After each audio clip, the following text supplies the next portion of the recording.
Ganesh to count the remaining stock of Mars bars and peanut brittle. If anyone bought a magazine, he leafed through it suspiciously to make sure the customer hadn't slipped another mag inside it. Either that or he worried that some juvenile had got hold of one of the adult mags on the top shelf. If the customer asked for a packet of ciggies from the shelves behind his counter, Harry's head swivelled like an owl's right round to make sure the customer hadn't palmed something from the counter while his back was turned. He was, in fact, the most worried man I'd ever met. He worried about everything, not just the business overheads and rates and things like that. He worried about the state of the pavement outside the store and the unreliability of the street lighting and lack of litter baskets. He fretted about his health, Ganesh's health, my health, anyone's health. Chiefly, however, he lived in fear of some unpleasant surprise being sprung on him. He did have reason for this. Ganesh told me Hari had had a traumatic experience that had marked him for life. A kid had come into the shop one day and bought 20 cigarettes. He was a big, tough-looking kid, perhaps not quite 16, but big enough to be 16. Anyway, as Hari tried to explain to the magistrates, he was the sort of kid who, if he'd been refused the cigarettes, would have come back that night with his mates and kicked in the windows. So Hari sold them to him.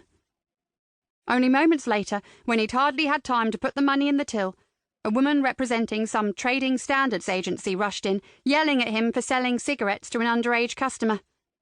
She was followed by a guy with a camera and another with sound equipment. The whole thing had been a set-up by one of those TV programs which likes to make sure the consumer is being protected or getting his rights. Never mind protecting poor Hari against that element of local youth which didn't care about anyone's rights. Hari found himself star of a show he hadn't volunteered to be in. He nearly had a nervous breakdown and was still swallowing a fearsome array of herbal remedy pills, all supposed to enable you to cope. Now he was worried every time he sold a packet of ciggies to anyone who didn't qualify for a bus pass, and worried more when he didn't sell any because business was down. Chief among his current crop of obsessions were that the traffic going past the shop was shaking the foundations of a very old building, that the air pollution was bad for his sinus problems, that the new council parking regulations had put double yellow lines outside, which put people off pulling into the curb and nipping in to buy something. Ganesh is a practical sort of person, but even he was getting jumpy, being with Uncle Hari all the time. The way things were going, he would be trying the herbal pills soon. Visiting his parents that day would have given him a break, though not exactly a restful one. But even a change of problems is something, and the way life goes, sometimes it's the best you can hope for.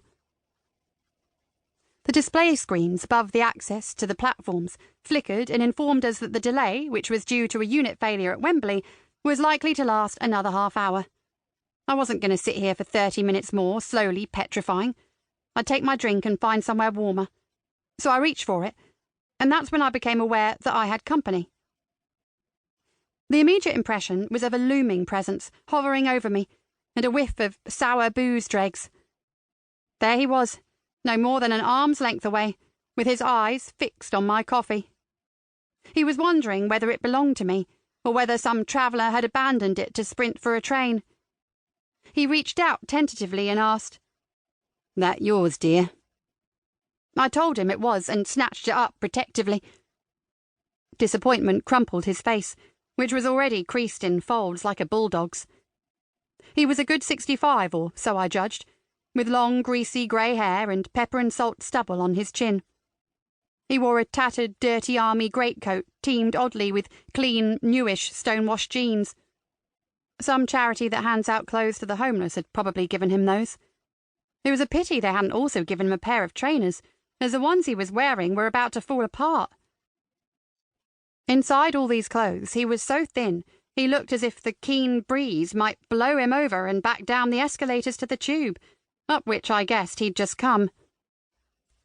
Partly to get rid of him, and partly because, often enough myself, I've not had the price of a cuppa, I took pity on him. I fished out a 50p piece and told him to go and buy himself a coffee. He brightened up. "Thanks very much, dear." He grabbed the money and padded off in a curiously light-footed way, actually making, rather to my surprise, for the coffee stall. I'd have guessed he'd have put my contribution towards something in a bottle, but it was a cold day. I know I should have...